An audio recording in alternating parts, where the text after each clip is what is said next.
Assalamualaikum warahmatullahi wabarakatuh. Hai Sobat Yasmin, selamat datang di Yasmin Podcast. Sehat bersama Yasmin, tempat nongkrong online kita sambil ngobrol santai tapi tetap penuh insight soal kesehatan dan gaya hidup. Bareng saya Ria sebagai host yang akan menemani kalian semua belajar tentang hal-hal penting soal tubuh kita. Nah, ngomongin soal tubuh nih, jujur deh, siapa di sini yang sering banget ngerasa gampang capek, lemes, atau pas ngaca tiba-tiba sadar, wah kelihatan pucet banget nih wajah. Nah, bisa jadi itu bukan cuma karena kurang tidur atau kebanyakan scroll medsos sampai tengah malam. Mungkin tubuh kita lagi ngasih sinyal, hey, aku anemia nih. Yuk, episode kali ini kita akan bahas tentang anemia alias kondisi tubuh yang sering kali dialami tapi juga sering banget diremehin. Nah, biar obrolan kita nggak cuma asal tebak-tebakan aja, saya udah kedatangan tamu spesial. Siapakah dia? Seorang dokter spesialis penyakit dalam yang pastinya udah sering banget nemuin kasus anemia di dunia nyata. Langsung aja kita sambut Dr. Kurnia Alisa Putri, spesialis penyakit dalam. Halo Ria, Halo, apa gimana kabar? nih? Alhamdulillah baik. Dokter apa kabar nih? Alhamdulillah sehat. Oke, biar obrolan kita makin seru dan lebih akrab lagi, panggilnya siapa nih? Ada sebutan tersendiri nggak? Panggilnya cantik. Oh, iya, sarangnya. Oke, dokter cantik berarti. Waduh. Dok Chan. Panggil Puput dong. Dokter Puput ya, jangan kelewatan dokternya. Wah, seneng banget akhirnya bisa ngobrol bareng Dokter Puput. Dan kali ini kita akan bahas tentang anemia. Nah, sebelum kita bahas lebih dalam nih dok, mungkin banyak yang masih mikir, sebenarnya anemia itu apa betul kurang darah ya? Atau apa nih anemia itu yang sebenarnya? Oke, kalau kita ngomongin soal anemia, bahasa kedokterannya itu adalah rendahnya kadar hemoglobin. Oke. Atau kalau misalnya kita biasanya di hasil lab tuh tertulis sukanya H besar sama B, bacanya HB. Nah, kalau orang laki-laki itu di bawah 13, Ya. kadar normalnya itu kita sebut anemia. Kalau perempuan yang nggak hamil itu di bawah 12 gitu. Oke, jadi tergantung dengan kadar hemoglobin ya. Betul banget. Tapi kenapa ya anemia itu sering disebut kurang darah?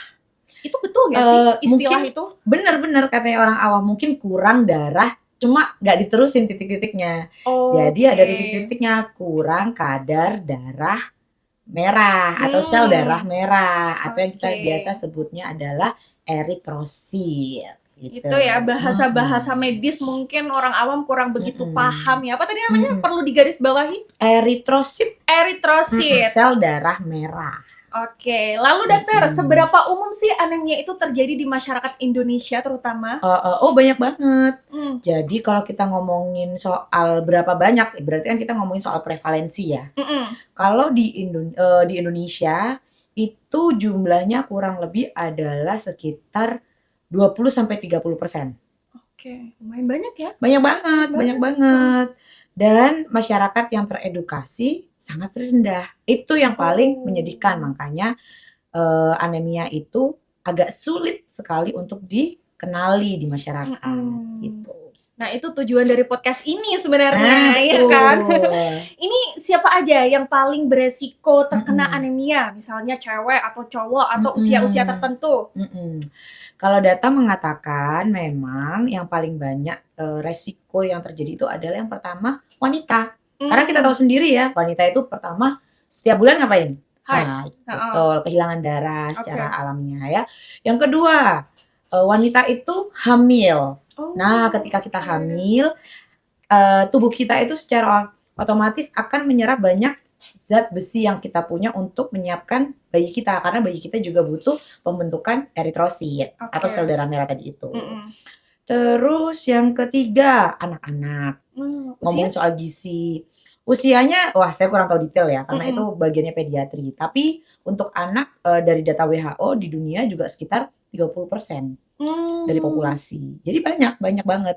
Lalu yang kecenderungan lagi adalah orang usia geriatri atau di atas 60 tahun yang dengan penyakit kronis gitu ya. Jadi otomatis kan beliau-beliau itu selera makannya udah berkurang, ya betul. kan. Terus kadang-kadang ada yang neglected juga, jadi nggak kerawat dengan baik. Iya. Mungkin secara sosioekonomi juga kurang beruntung. Jadi jarang makan makanan yang mengandung zat besi kayak daging, sayur bayam, kacang-kacangan yang mungkin itu kan belinya kan harus butuh effort ya. Kayak Betul. gitu.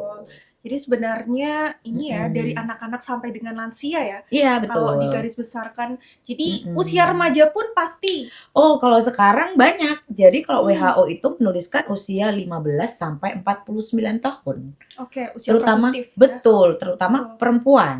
Mm-mm. Itu tadi faktor-faktornya dia mens, dengan gaya hidup yang nggak baik. Kan kita sekarang bukan makan daging, makan seblak. Iya bener sih, aku kesinggung banget. Jadi bener sih ya, apalagi ini aku juga deg-degan loh tadi kalau disebut wanita di usia produktif. Terus aku juga introspeksi sih, makanan yang sering dikonsumsi memang kurang sehat Betul. ya. Pantesan tadi kayak kedengeran gitu, Iya duk kan? duk duk duk duk Kedengeran gitu. suara hati. Heeh. Oke dokter, kalau bicara tentang penyebabnya ini, anemia itu muncul karena apa sih? Multifaktorial. Jadi anemia itu kan sebenarnya penyebabnya ada 3 secara ini ya patofisiologi. Oke. Karena yang pertama adalah dia itu kan dibentuknya di sumsum tulang. Jadi tulang kita itu ya punya rongga. Oke. Nah, di dalam tulang itu dia ada namanya sumsum tulang. Sumsum tulang ini dia memproduksi sel darah, baik itu sel darah merah, putih, keping darah, kayak gitu. Jadi kalau misalnya ini bermasalah, bisa terjadi Anemia, oke. Yang kedua, untuk membentuk sel darah merah, kita itu butuh bahan. Nah, bahannya salah satu besi, asam folat, oksigen, globin, jadi protein globin. Nah, itu kalau kurang juga, misalnya kita ada masalah sama beberapa organ yang memproduksi bahan ini, atau juga asupan kita itu rendah terhadap bahan-bahan ini, juga bisa terjadi anemia. Oke. Gitu. Itu yang kedua, Mas. Oh, banyak ya masih. Iya, 3. Oh, 3, oke. Ketika si darah ini sudah diproduksi sama sumsum tulang, terus habis itu bahan-bahannya juga udah cukup, dia bisa produksi tuh. Si sel darah merah ini udah bagus. Tapi qadarullah pada perjalanannya dia, jadi kan usianya sel darah merah itu dari dia lahir sampai dia akhirnya harus terdegradasi itu kan sekitar 120 hari. Oke. Gitu. Nah, itu pada masa itu sebelum 120 hari ternyata dia harus didegradasi, dia mati duluan. Faktornya apa? Banyak. Bisa autoimun, kayak gitu salah satunya. Atau dia keracunan beberapa obat. Nah, autoimun ini yang kita biasanya sebut anemia hemolitik. Jadi si darah tadi itu terdegradasi sebelum dia tutup usia kayak gitu. Penyebabnya bisa autoimun atau non autoimun gitu. Berarti lumayan banyak ya penyebabnya dari Banyak. anemia ya. Berarti kalau orang yang terkena autoimun udah pasti dia anemia. Nggak selalu. State-nya beda-beda. Kalau kita bicarain autoimun, kita bicarain besok aja ya. Oh iya, dia PR lagi ya. Iya. Karena lebih panjang lagi ya. Benar. Oke, langsung aja kita to the point ke tentang anemia aja dulu. Betul.